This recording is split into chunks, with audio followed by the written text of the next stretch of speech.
Bonjour chers internautes et bienvenue dans notre nouvelle vidéo intitulée « Le mariage est un combat ». Bien-aimés dans le Seigneur, si c'est pour vous la première fois de nous suivre, de suivre notre mission dans le cadre de cette chaîne La Cité des Victoires TV Suisse, je vous demanderai de commencer par vous abonner et cliquez la cloche des notifications s'il vous plaît, ce qui vous permettra de recevoir nos prochaines vidéos. Sans tarder, et puisque le temps est limité, nous allons entrer dans le vif de notre sujet d'aujourd'hui, qui est celui-ci: le mariage est un combat. À travers cette émission, bien-aimé dans le Seigneur, je veux, par la grâce de Dieu, attirer ton attention sur un fait, sur le fait que le mariage est un combat. Tout mariage, quelle que soit sa durée, quel que soit l'endroit où le mariage a été contracté, quelle que soit son intensité, tout mariage est combattu. Toi qui veux entrer dans le mariage, ou toi qui es déjà dans le mariage, tu dois savoir que tu es en train de livrer un combat. Le mariage est un combat, et un combat de tous les jours, un combat qui nous accompagnera depuis le début de notre mariage jusqu'à peut-être à notre mort. La Bible, dans 1 Pierre 5, 8, nous dit ceci, nous allons lire rapidement. La Bible dit: soyez sobres, veillez, votre adversaire, le diable, rôde comme un lion rugissant, cherchant qui il dévorera. Cela signifie que si le mariage est un combat, c'est que ton adversaire dans ce combat, ce n'est pas ton conjoint. Ton adversaire, ce n'est pas ton enfant. Ton adversaire, ce n'est pas le voisin. Ce ne sont même pas les amis du couple, les amis qui viennent vous visiter. Vous avez un adversaire de taille, et cet adversaire, selon la Bible, selon l'information que nous donne la Bible, cet adversaire s'appelle le diable. C'est-à-dire que dès le moment où vous contractez un mariage, tu viens de déclarer un combat contre le diable. Le diable fera tout ce qui est à son pouvoir pour détruire votre foyer.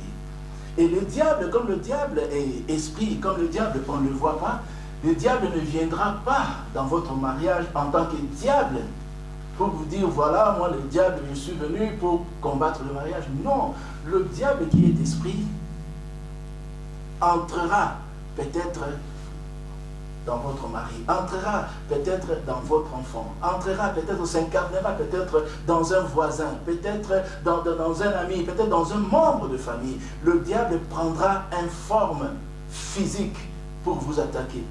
Voilà pourquoi, quand dans votre mariage, tout ce qui est en train de vous arriver, tout ce que vous êtes en train de vivre, de négatif, de critique, vous devez savoir que, au travers chaque événement difficile, chaque événement malheureux qui vous arrive, c'est le diable qui se cache pour vous attaquer. Bien-aimé dans le Seigneur, le jour où tu comprendras que tout ce qui t'arrive de négatif dans ton mariage vient du diable,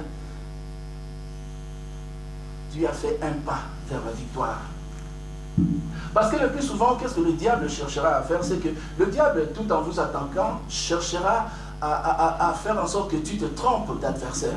Peut-être que ton mari a pris l'habitude, ton mari qui était bien, ton mari que tu as aimé, qui était un homme exemplaire, tout à coup, il change. Il commence peut-être à sortir de la maison, il sort le soir, il revient tard la nuit, il revient peut-être le lendemain matin, peut-être il ne vient pas. Bien-aimé dans le Seigneur, si tu commences à t'insurger contre cet homme-là, si tu commences à l'attaquer, fais attention parce que tu risques de te tromper d'adversaire. Tu dois te dire qu'au travers de ce comportement-là, il y a un esprit méchant, il y a un esprit mauvais, un esprit impur qui est entré dans cet homme-là avec comme objectif de détruire le mariage. C'est vice-versa aussi. Peut-être que papa, tu es tu avais rencontré une femme merveilleuse, une femme que tu avais aimée, une femme à qui tu as donné des grands cadeaux, une femme pour qui tu as fait de vœux, tu as dit, avec celle-là, je resterai jusqu'à la fin de mes jours. Mais brusquement, la femme change de comportement. La femme commence à se méconduire. Mais si tu regardes la personne physique, bien aimé, tu risques de te tromper d'adversaire.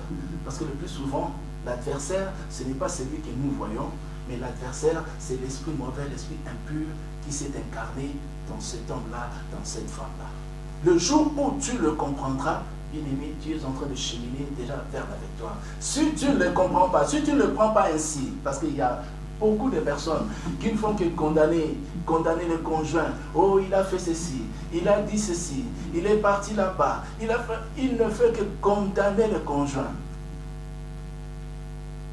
Alors, si tu le prends comme ça, tu es en train de faire le jeu du diable. Parce que tu te trompes d'adversaire. Tu es en train d'attaquer un adversaire qui n'est pas le véritable. Vous savez, c'est comme la source d'eau, c'est comme la source, c'est comme le fleuve. Nous voyons le fleuve peut-être à Kinshasa, mais ce fleuve-là a une source. Vous voyez le comportement de votre mari, le comportement de votre femme, mais ce comportement-là a un commanditaire. Et la Bible nous enseigne ici que le commanditaire, c'est le diable. Alors, vis-à-vis du diable, qu'est-ce qu'il faut faire? La Bible donne une solution. La solution, nous le trouvons dans Jacques 4, 7. La Bible dit, résistez au diable et il fuira loin de vous. Dès le moment où vous comprenez que vous êtes attaqué par le diable, vous avez le devoir de lui résister. Vous avez le devoir de lui faire opposition. Vous avez le devoir de vous battre pour votre foyer, de vous battre pour votre couple, de vous battre pour votre mariage. Parce que, bien aimé dans le Seigneur, le divorce est toujours un échec. Il y a des gens qui se justifient, il y a des gens qui disent « Ah, j'ai bien fait de divorcer. Ah, cette femme-là était mauvaise. Ah, cet homme-là n'était pas bon pour moi. » Et il se glorifie du divorce. Mais en fait, le divorce n'est pas quelque chose pour lequel on peut se glorifier. Le divorce est un échec cuisant. Et pour vous, et pour votre conjoint, pour vos enfants, et pour vos amis autour de vous. Pourquoi le divorce est un échec? Parce que c'est lui qui nous a créés. C'est lui qui a créé le mariage. C'est lui qui vous a donné cette occasion-là de vous unir dans un couple, de fonder un foyer. Ne vous a pas appelé pour divorcer. Le divorce n'a jamais été le projet de Dieu pour vous, pour votre vie, pour votre famille, pour votre foyer. Le divorce ne vient que du diable. Voilà pourquoi, bien-aimés dans le Seigneur, à tout moment, à chaque étape de votre mariage, que ce soit au début, que ce soit au milieu, que ce soit vers la vieillesse, vous devez toujours vous souvenir que le mariage est un combat. Vous êtes dans un combat de tous les jours, et que dans ce combat-là, vous devez résister. Résister aux attaques qui viendront. Parce que les attaques viendront. Il y a un proverbe en français qui dit il n'est d'arbre que le vent n'est jamais secoué. En français de tous les jours, on dira qu'il n'y a pas d'arbre sur cette terre-là. Dans ce monde-là, il n'y a aucun arbre qui n'a jamais été secoué par le vent. Aucun arbre n'a jamais été secoué par la tempête. C'est-à-dire que les arbres que nous voyons, tous les arbres qui sont debout, ils ont été menacés, ils ont subi les assauts des tempêtes de toutes sortes. Peut-être ils ont perdu des feuilles. Peut-être ils ont perdu une branche.